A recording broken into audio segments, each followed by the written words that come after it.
secular, godless, unchurched, post-Christian. These are the terms that are often used by journalists to describe Seattle.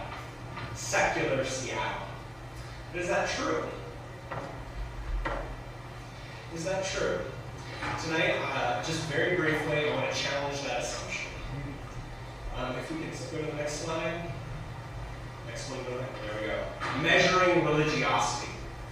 Typically, when people label Seattle secular, they're working with a model of religion that is built upon religious buildings, religious institutions, religious belief systems, and religious membership. This is how they measure it. And I want to argue that those measurements are really appropriate to the 20th century. They're not appropriate to the 21st century. In fact, I want to make another argument. I want to argue that Seattle is haunted, that it's deeply spiritual, that it's filled with a sense of longing for something more. Now, when you ask Seattleites a 20th century question like, do you go to church? They will tell you two things. They will say, I am not religious, but I'm spiritual. Now, I want to talk about 4 specific ways in which Seattleites are haunted by spirituality, by a sense of enchantment, by a longing for something more. And the critical thing, of course, to remember in all of this is that they are convinced that they will not find that something more in a religious building or with religious people. First, nature. Seattleites love to kayak, they love to climb, they love to hike, they love to go outside. And for many of them, if you ask them, what has been your most important spiritual experience in your life, more often than not, they will describe an experience outside. Like a sunset on top of a mountain peak, or alone walking through the woods. The sense for them is that there's something more out there. That the woods are haunted. There's some kind of energy.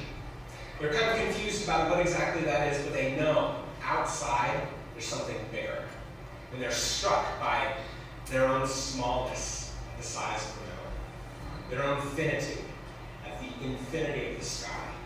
They know there's something more. Right? Health. Seattleites love to exercise.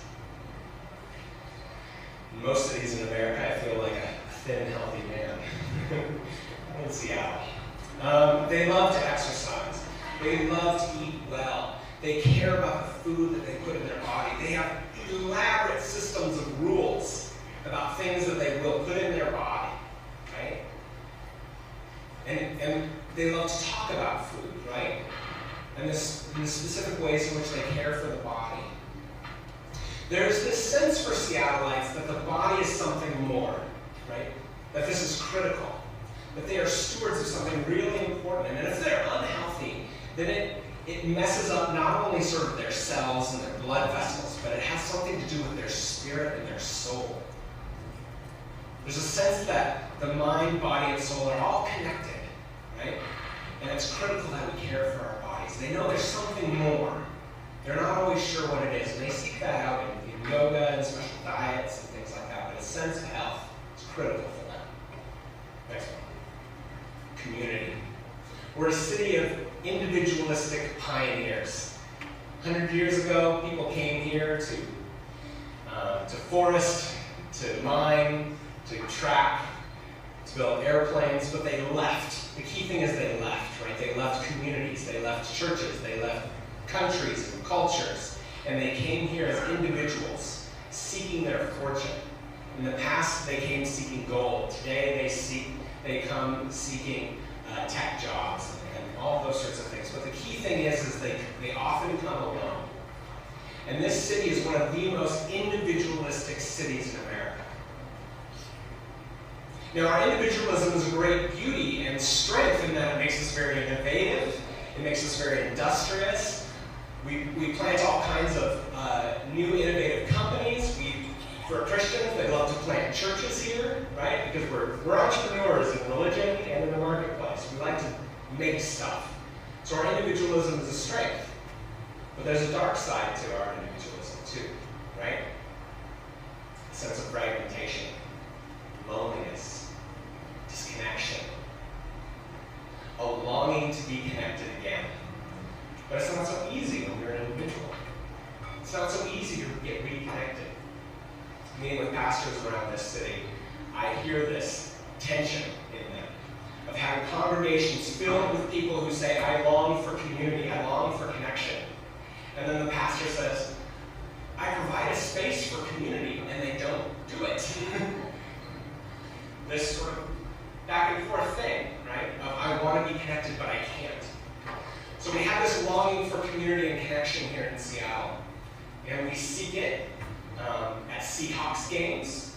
We seek it in kayaking and hiking clubs. We seek it at concerts. We seek it in yoga studios. We seek for connection, and we seek community. Because we know fundamentally deep down that we're not meant to be alone. That we're not the captains of our own fate. Seattle is haunted by this reality. That's my work. One of my theology students at Fuller Seminary, he works at Microsoft, and he did his final theology paper asking other folks at Microsoft why they work there.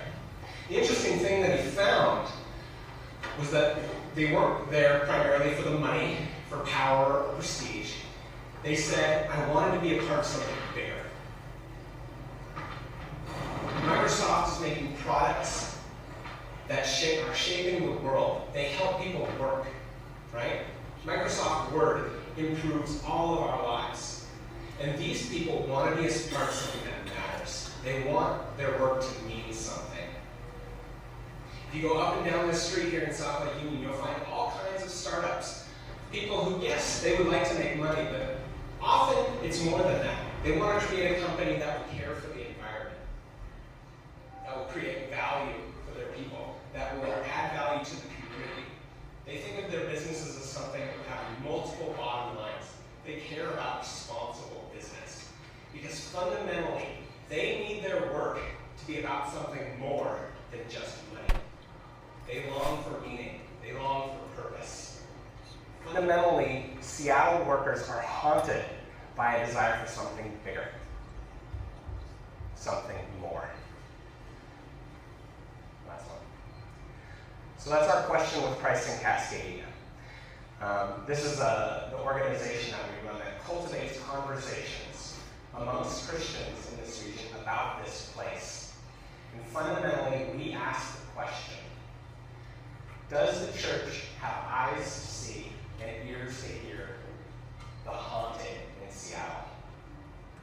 Is it true that Seattle is just this empty, secular vacuum? Or are there deep things moving in this city that we need to pay attention to? My argument to you tonight is that this is a deeply spiritual city that is groaning, that is crying out, that is convinced that there is something more to our work, to our experience of nature, our longing for community, our bodies. Our bodies are made for something more. And my question to the church in Seattle is,